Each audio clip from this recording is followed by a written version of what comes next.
جس کی بھرپور تحقیقات اور بہترین 100% ضروری ہے۔ کمرشل بریک اس دوران نیوز ہیڈ لائنز دیکھیں، اس کے بعد ہم اپنے پروگرام کے باقی حصے کے ساتھ واپس آئیں گے۔ بہرحال IMF پروگرام کی بحالی سے پاکستان تو ڈیفالٹ سے بچ گیا، لیکن ہر روز درجنوں پاکستانی خاندان ڈیفالٹ کر رہے ہیں یا مالی طور پہ دیوالیہ ہو رہے ہیں۔ مہنگائی نے عوام کے چھکے چھڑا دیے ہیں، ڈالر ایک بار پھر 300 روپے کے آس پاس پہنچ رہا ہے اور روپے کی بے قدری نے کم آمدنی والے گھرانوں پر قیامت ڈھا دی ہے۔ 29% مہنگائی اور کھانے پینے کی اشیاء 37% تک مہنگے ہونے کی وجہ سے غریب اور مڈل کلاس خون کے آنسو رو رہا ہے۔ دہاڑی دار طبقہ اور معمولی تنخواہوں پہ کام کرنے والوں کے لیے 2 وقت کی روٹی کے لالے پڑ گئے ہیں۔ گویا شہباز حکومت پاکستان کی 75 سالہ تاریخ میں سب سے بھاری حکومت ثابت ہو رہی ہے، اور وزیر اعظم شہباز شریف IMF سے معاہدے کا کریڈٹ لیتے نہیں تھک رہے۔ آج ایک تقریب میں انہوں نے ملک کو ڈیفالٹ سے بچانے کے فضائل بیان کیے اور کہا کہ اگر خدا نہ خواستہ ملک ڈیفالٹ ہو جاتا تو قیامت تک کی قوم پر ایک دھبا ہوتا اور ان کی قبر پر بھی ڈیفالٹ کا کتبہ لگ جاتا۔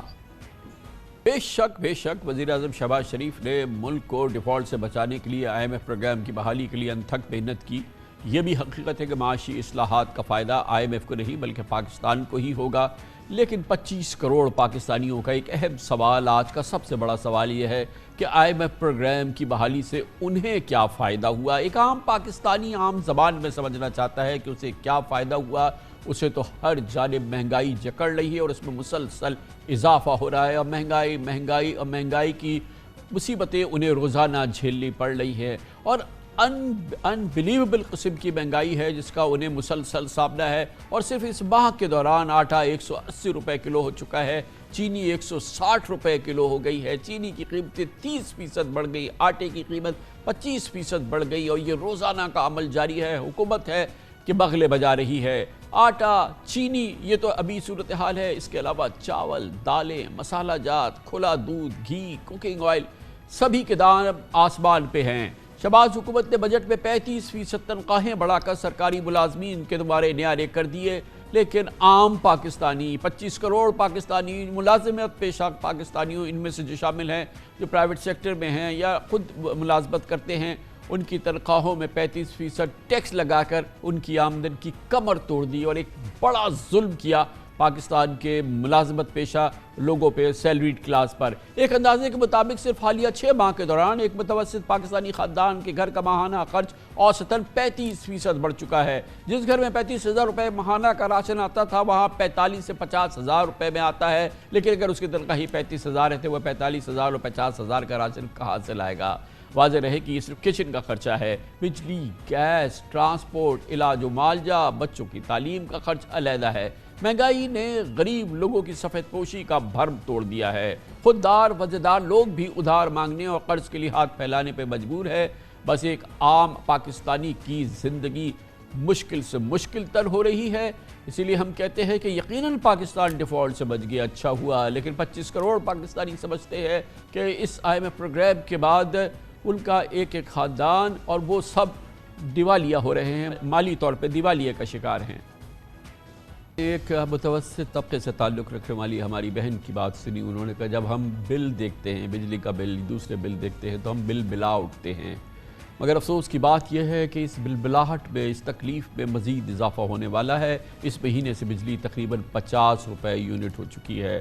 گویا عوام تبر کس لیں، اگلے مہینے سے انہیں بجلی کے بلوں کے ساتھ 440 واٹ کا جھٹکا لگے گا۔ اوگرا نے 1 جولائی سے گیس قیمتوں میں 50% اضافے کی سفارش کر رکھی ہے، بس ایک آدھ دن میں نوٹیفیکیشن ہونے والا ہے۔ پیٹرولیم مصنوعات کی قیمتوں میں بھی کوئی واضح کمی نہیں آ سکی۔ مہنگائی کے تناسب سے اس وقت بنیادی شرح سود 22% ہے، جس میں پیر کو اسٹیٹ بینک مزید 1 سے 2% اضافہ کرے گا۔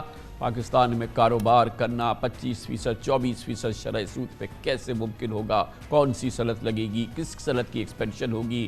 کیسے نئے کاروبار پیدا ہوں گے اور کیسے روزگار ملے گا؟ گویا کاروبار اور صنعتیں بند ہونے سے بے روزگاری اور مزید غربت پھیلے گی۔ مگر بہرحال IMF پروگرام سے پاکستان دیوالیہ ہونے سے بچ گیا، یہ تو ضرور ہوا، لیکن آج پاکستان اگر اس صورتحال پہ پہنچا ہے تو اس کے ذمہ دار کون ہے؟ کیا کوئی اور ذمہ دار تھا یا وہ ذمہ دار ہیں جو آج مسند اقتدار پہ بیٹھے ہوئے ہیں؟ 3 4